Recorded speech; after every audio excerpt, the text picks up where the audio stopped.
2. So I know we're a slightly smaller group. A lot of us are preparing for activities or getting ready to head out for the holiday break next week. So as a reminder, we do not require attendance for Friday. Friday is a great day to come in if you'd like some additional questions or help as you're finishing up and working on your essay. It's also a great time if you would like some space just to focus, study, and so on. So you don't have to come in on Friday, but if you do, I will be here and be able to help you or to facilitate a space for you to finish up this assignment. As a reminder, it will be due by midnight on Friday. So at this stage, you should be pretty far along on the project. And by the end of the day today is sort of my cutoff for sending you feedback on a rough draft or an outline. Again, I'm happy to look that over. I just encourage you to get that out to me. I've received a few of them so far, and so if I haven't returned feedback to you on your rough draft, I should have that out to you by this afternoon. So continue to work on and prepare for this assignment. As a reminder, right, I would much rather have an essay that's submitted late than one that doesn't include the full in-text citations and works cited list. So please make sure that you're including that. My best advice is to include the citations as you're working, rather than saving those for the end. Again, as a reminder, the late penalty is, if it's unexcused, it's 5% for each day an assignment is turned in late. So you can still get a good grade if you decide that you need an extra day or two to finish.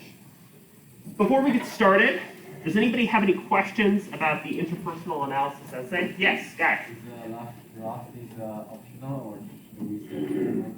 The draft is optional, right? It's a way that you could improve your score because I can send you along feedback and let you know how it's going and what grade you could expect to receive. Any other questions? Great. I know that I keep harping on it. I just like to be clear about expectations and opportunities available for you to complete this assignment. I really encourage you to look at the rubric as you're finishing up because that's basically how I'll be grading and what I'll be looking at. So make sure to cite, when quoting or paraphrasing, you have 2 to 3 body points focused on areas of interpersonal communication. And then that 4 pages plus a works cited list should be 4 full pages. And then a works cited list in addition to that. As far as citing and including sources, remember, if it's a quote or if it's a paraphrase, you need to cite a source. Please make sure that the 2 things that you are citing are the Wrench textbook, right? So that needs to be cited within your essay. And you also need to cite from the episode of a show or the film. So yes, you do need to cite from the textbook as well. Please let me know if you need any help with doing that. I also have that handout from last week that helps you with citation style and formatting. So last class, we looked at relationships, including some of the ways that relationships can fulfill our needs, how we can define relationships in terms of things like proximity, duration, and so on. We looked at some kind of everyday examples of this in action. We looked at the film example, 500 Days of Summer, to show us these kind of 5 stages of relationships coming together and then falling apart. Not every relationship goes through those 5 stages of each direction, but it's a helpful way to understand our relationships overall. And then kind of apply these skills to help you as you're working on the essay. There were a couple points that I didn't fully get to toward the end of last class that I want to address before we get into the new stuff for today. We'll be kind of doing a combination of me going over some information and then giving you a prompt to work together on some of these ideas. So one of the key ideas from your reading on Monday's class was about relationship maintenance. So relationship maintenance gets at the idea that given that a relationship can have a risk of coming apart or can have some challenges in being maintained over time, there's steps that we can take in order to make a relationship work well. So for instance, if we have friends that we've had to maintain relationships with over long distances, these strategies can be really useful. Being positive, right? Saying, I'm so excited to talk to you, catching up, showing genuine enthusiasm or interest in the other person can help that relationship really feel good overall. As we mentioned last class, exchange theory suggests that we look at a relationship mathematically. Is it worth it? Do the benefits outweigh the costs? And positivity is a big step to make a relationship feel worthwhile. Openness deals with the idea that you're able to disclose and share personal details with other people. We'll get a little bit more into self-disclosure for today, but that's an important element for us to understand in terms of engaging with other people effectively. Another key idea here is an assurance. So oftentimes, we'll see this in exposition dumps in shows or movies where somebody says, well, I'm your best friend. I've been your best friend for 5 years, right? It's that type of assurance that's reminding us as viewers and also reminding the friends that they're really important to each other. Networking, right? Networking could involve the use of things like social media in order to maintain relationships with other people. So for instance, my mom really loves golden retrievers. We had a golden retriever growing up. One way she networks with me is she sends me these really silly like Instagram videos of golden retrievers all the time. So by using networking and social media, we can help to maintain our relationships with others. Sharing tasks, right? Oftentimes we'll use positivity and openness and so on through the actions that we take with other people. For instance, if you are part of a hiking group or you really like to go outside and barbecue, those types of tasks can help you feel connection with other people. Conflict management deals with the idea that there's a space for you to talk about and deal with a problem as it comes up with others. Conflict management is a class that we offer at EOU if you're interested in this idea further. But conflict management is not the idea that we resolve or avoid conflict, but that we treat conflict as a productive space through which we can better understand and learn from one another. And then advice, right? So one key boundary that we have in our friendships is making sure that the advice that we give is facilitated and wanted from the groups. So not all the time are we going to want advice. We sometimes want our feelings heard, but advice can help us as we're navigating tricky situations. I just watched another like really silly Netflix Christmas rom-com, right? And I feel like in every single one of these movies, there is the best friend character who constantly fails the Bechdel test and is just like the person who's providing relationship advice. And that's an example of a type of role that we see oftentimes depicted. The friend that offers advice and guidance and doesn't really have an agency or character of their own. So, given some of these, we have some different strategies that we use.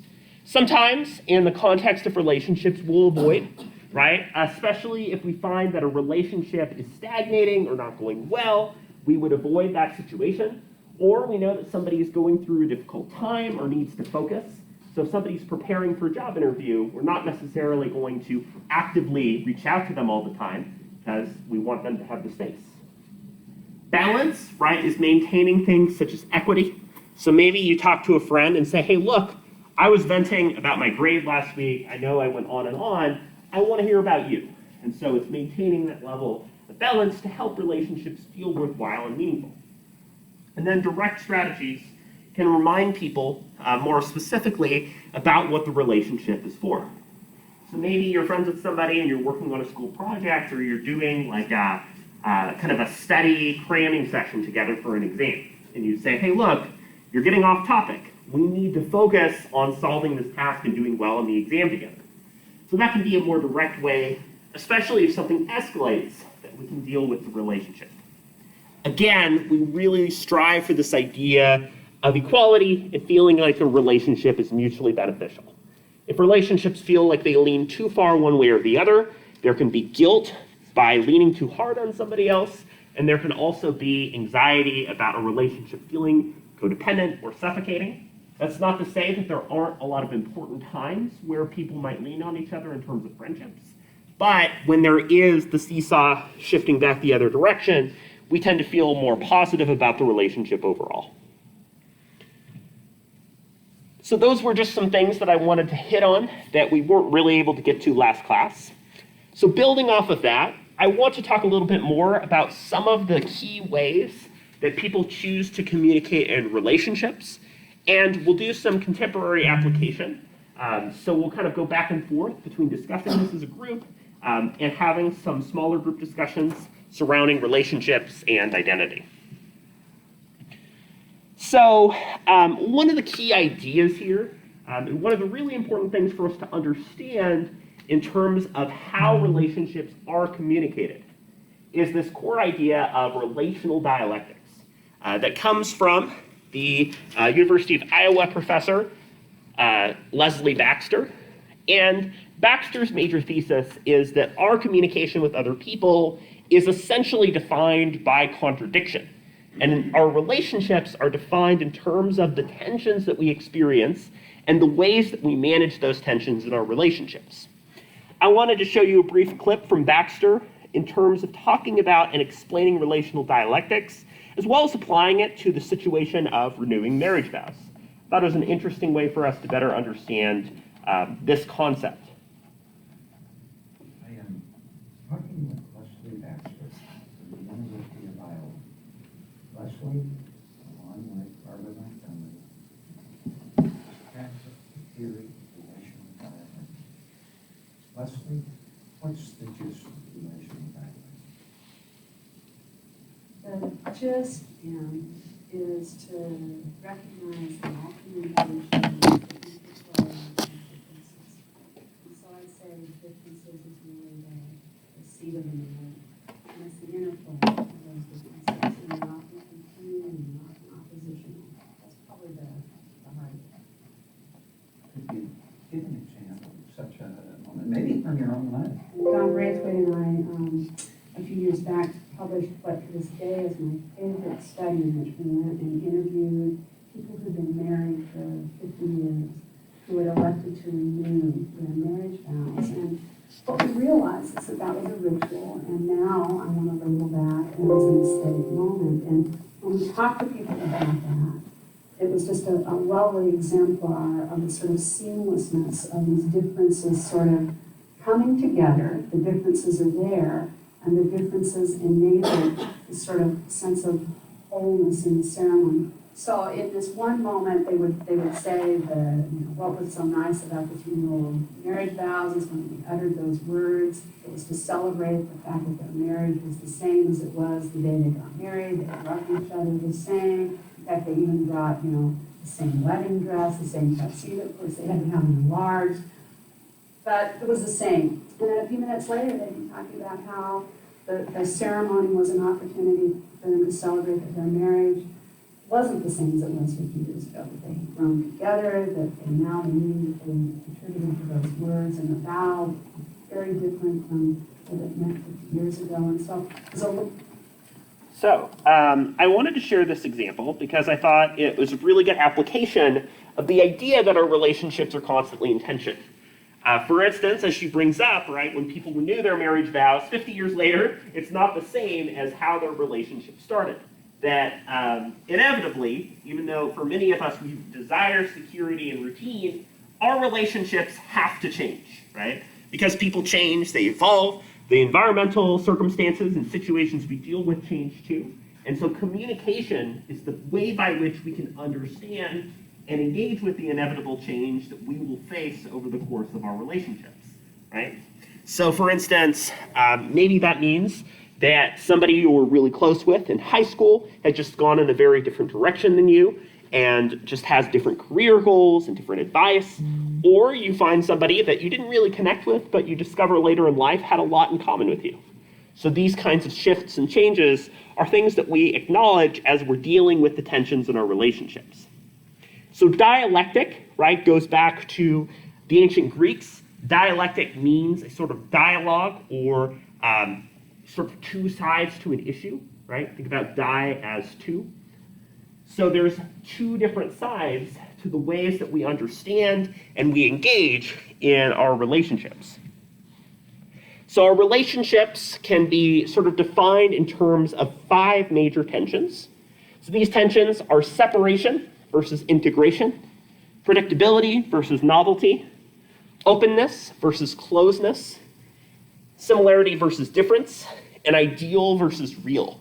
And so each of our relationships is our strategy of maintaining and navigating these kinds of contradictions. So what I want to do is split us into 5 different groups. Each group will be looking at one of these contradictions. And using your notes from the reading, what I'd like you to look at is sort of what this core contradiction is, right? So what is the thing in tension here? And then what would be an example of this contradiction or this tension being at play in a relationship with other people? So, on the first group of separation versus integration, have 1, 2, and 3. On the second group of predictability versus novelty, have 1, 2, and 3.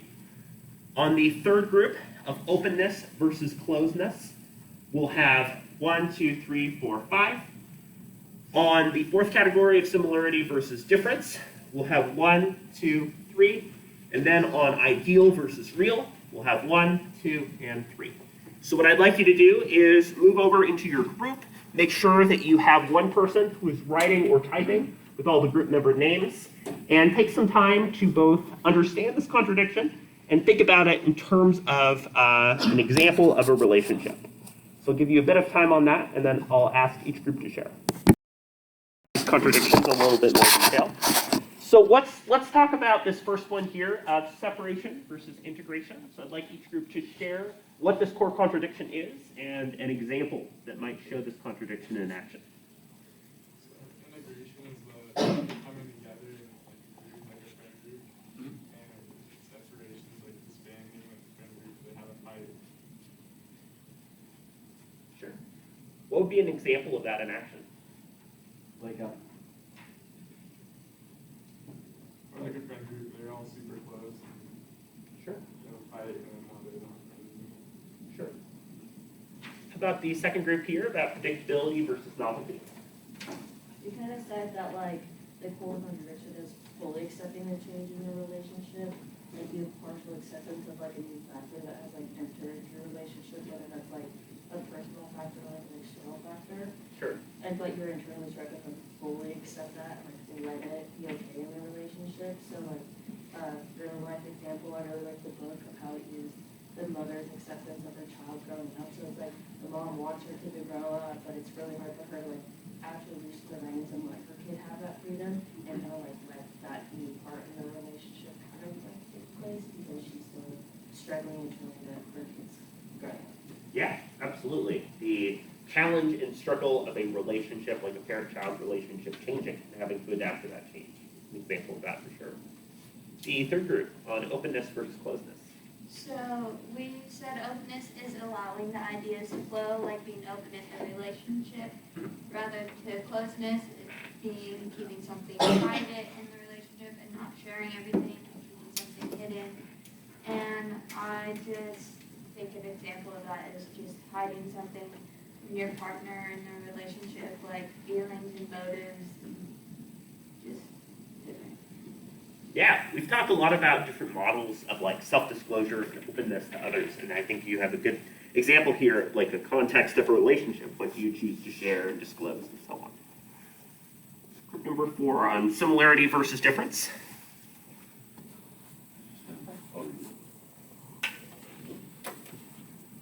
Yeah, so basically we were kind of talked about like obviously it's all relationships have like similarities and differences. Like a guy and a girl have automatic differences but are attracted to one another, and like we talked about how obviously if partners are like too similar they can't grow and stuff like that. Mm-hmm. Yeah. Yeah, difference provides an opportunity for growth, but difference can also be a challenge in terms of communicating with somebody else. And then this last group here on ideal versus real. We said that this looks at what someone expects in a relationship versus the reality of the relationship, or like how someone acts in it. Yeah. What might be a situation where we would see that? We said maybe like love at first sight, when you see someone and they may look perfect, but then you get to know them and they're not quite as perfect as you thought. Yeah. Oftentimes our first impressions or the sort of assumptions we might put on somebody can definitely play a really big role here. So I really like the way that the groups were exploring some of these tensions and trying to define and look at applications of some of these in action, because these are challenges that many of us face in all of our relationships with other people. Because if we're dating somebody, right, we deal with these tensions in terms of our willingness to share and open up, but we also feel this in terms of friendships and other connections that are important to us. So in many ways, we're walking the tightrope between these extremes. So just to kind of recap these different approaches, which I think the groups did a great job of discussing, the first idea of separation versus integration deals with the idea that we want to be together, right? We want to feel integrated or connected to other people, but at the same time, we also want to feel like our own person. So sometimes we have ways of describing relationships that don't feel like they have the space to breathe.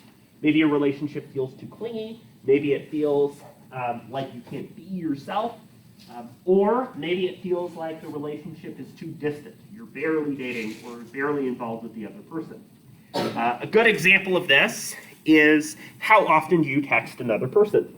Or what do you consider to be the appropriate amount to text or message somebody that you're romantically involved in? Is it once every couple days? Is it every day? What does that frequency mean for how willing you are to integrate yourself in a relationship? So that spectrum is one thing that we definitely deal with. That second tension of predictability versus novelty. So sometimes over time, right, if we get the same thing happening over and over, like, every day you're just sitting on the couch and watching the same stuff, you kind of reach a point in a relationship where you start to feel bored or you feel like the relationship is stagnating, which is one of those stages of coming apart. People like patterns, people like security, they like to feel that they can trust and they can count on the other person, and that there are things that they can do with the other person that are stabilizing, right? So doing something like a phone call every week can be a really stabilizing and securing thing because you know that other person will regularly be in touch with you. But at the same time, if things get stale or they get boring, then we might feel frustrated about the relationship too. So again, the idea that a relationship needs to have space to grow and to develop is an important consideration here. We might think back to social penetration theory, which again thinks about our self-disclosure to others as different layers of an onion, right? The contradiction of openness versus closeness is a good example of that at play. We want to express ourselves to other people. We want to be clear about who we are and choose to put ourselves out there. But we also, at times, want to be safe. We want to hide different parts of ourselves to other people. In any given day, even if you're incredibly close with somebody, right, there is a lot of personal details or things that you're going to choose not to share, right? You're not going to share, like, if you went to the bathroom and what happened, right? You're not going to share that because that's weird and gross and probably not something you would share even if you're really close with somebody else, right? So even in a very close relationship, we do maintain some level of difference.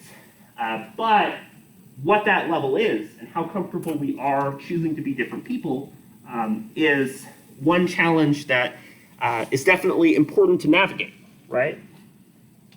Folks that are engaged in like polyamorous or consensual non-monogamous relationships, for instance, deal with a challenge in terms of openness or closeness about other romantic or sexual relationships that people are in.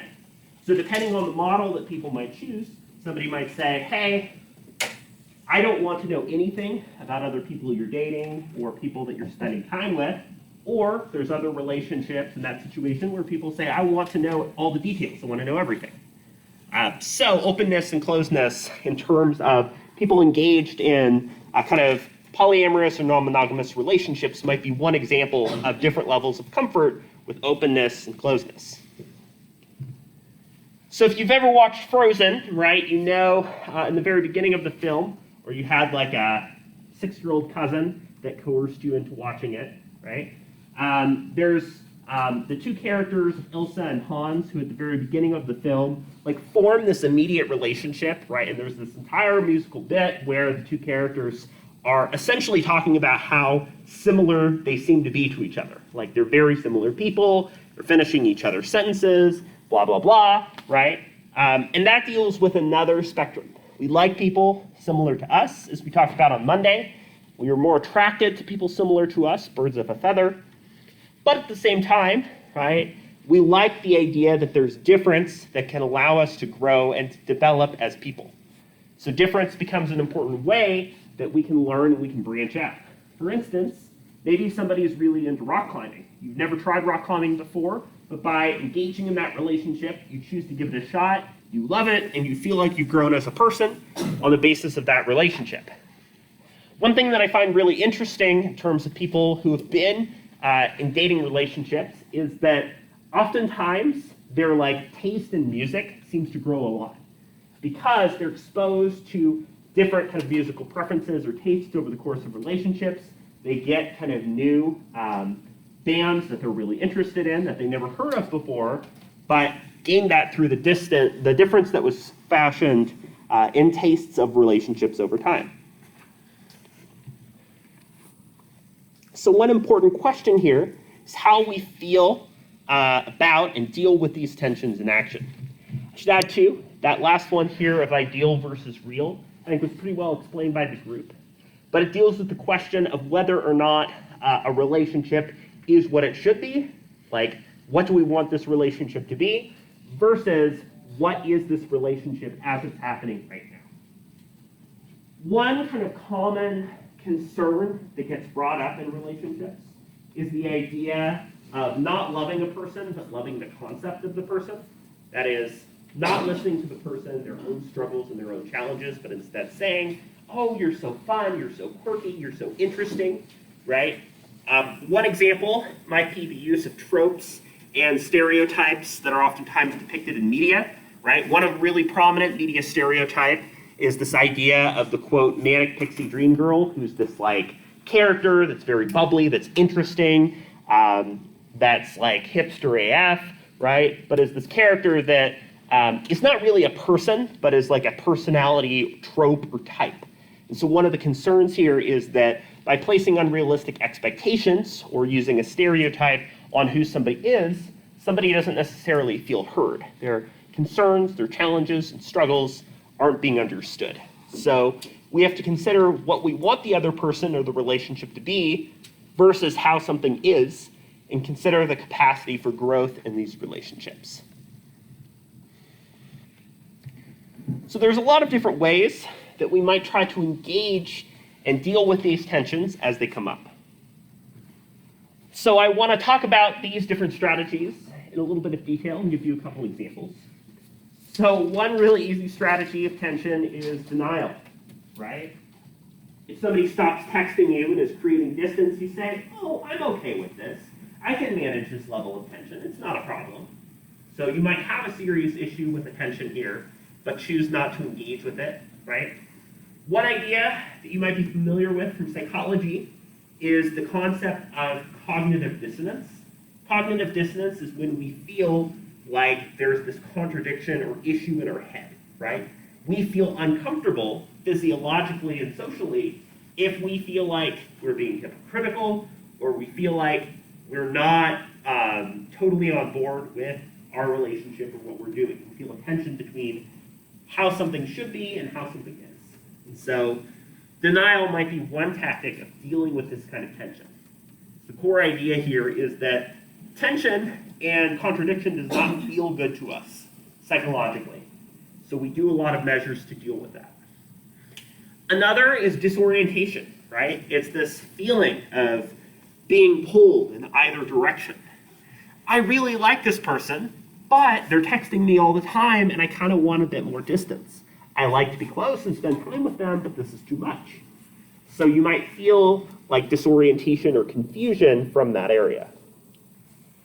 Alteration, right, is the idea of alternation is moving between extremes.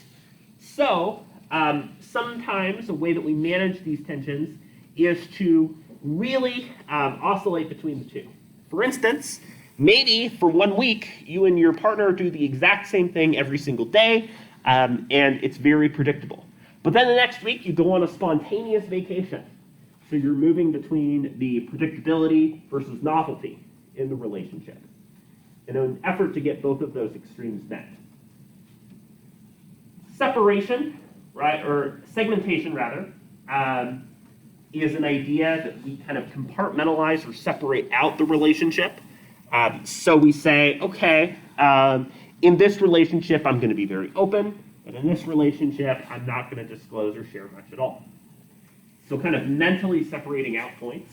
Above that, recalibration might be a new status quo or readjusting of the relationship based on the tension that you've received. So for instance, an example of recalibration could be that because you realize you'd like to text and contact your partner a little bit less, you have a conversation with them and have an agreement that you're going to limit it to like 5 texts a day.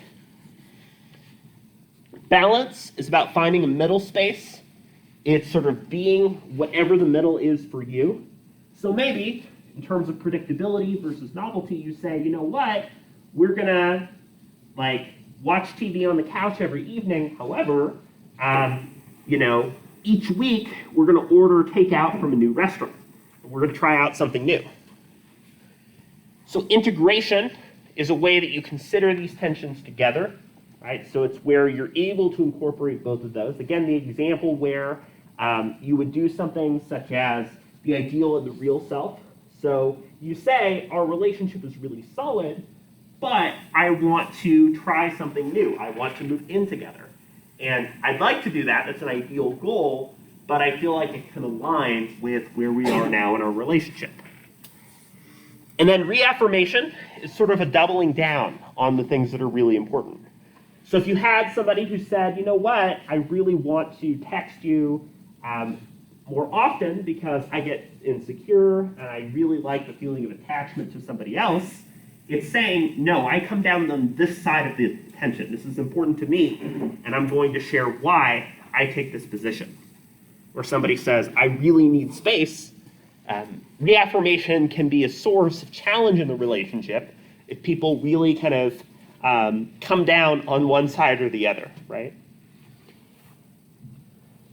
So what I'd like you to do, and you don't necessarily, since I know some people moved around a bit, you can just chat with people that are near you, is think about one of these strategies and talk a little bit about how this strategy helps you to resolve the tension that you talked about. So think about the tension that you looked at within your group, and think about how one of these strategies, your choice, can help us to resolve or deal with this tension.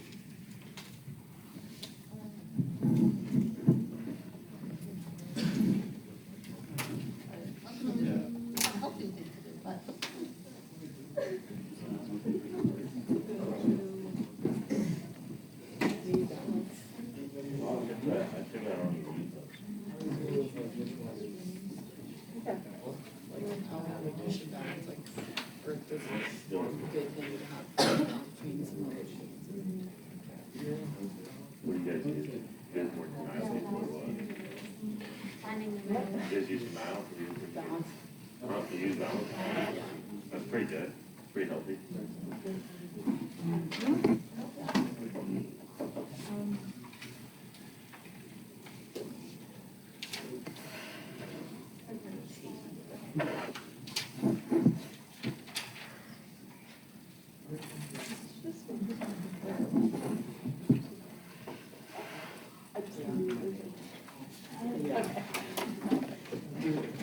Literally.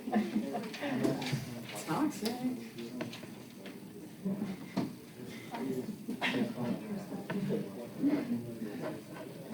Those are very She said she was in for your guys'. She's definitely taking her in that. She's smacking balls. That's what Lexi's saying. That's scary. That's what, yeah. So I'll give you another minute or two to chat about this. No. I think I'm all fine. Okay, I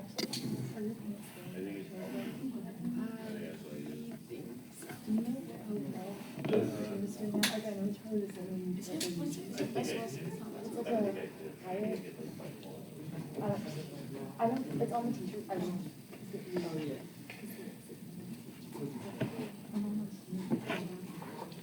Girls are she can get her off. Or not, maybe it's just but she wants to know how to talk to everyone else. Yeah.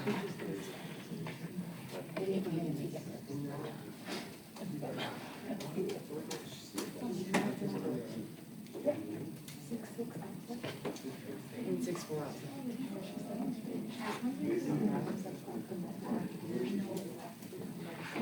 That's what.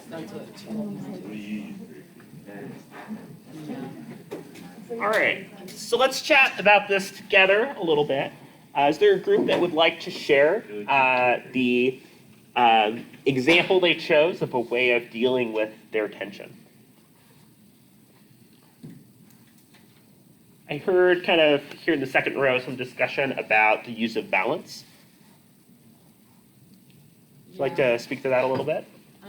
We just talked about how like having a good balance between similarities and differences is good. Mm-hmm.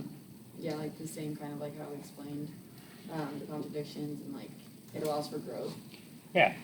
Yeah, you're not the same as everybody else, but you also find those points of commonality. Maybe you have opportunities to reach out to a friend instead on some of those differences. I'd like to hear from another group, maybe in the middle or the side over here. We also said balance and just kind of like what they said, just kind of finding like middle grounds and just like stuff like things in the relationship you can add. Yeah. Like, be respectful, like get rid of the tension, but you're not just like completely yelling at like just disrespecting each other's like boundaries in a way, so you can have like a good like tension break to your relationship instead of things.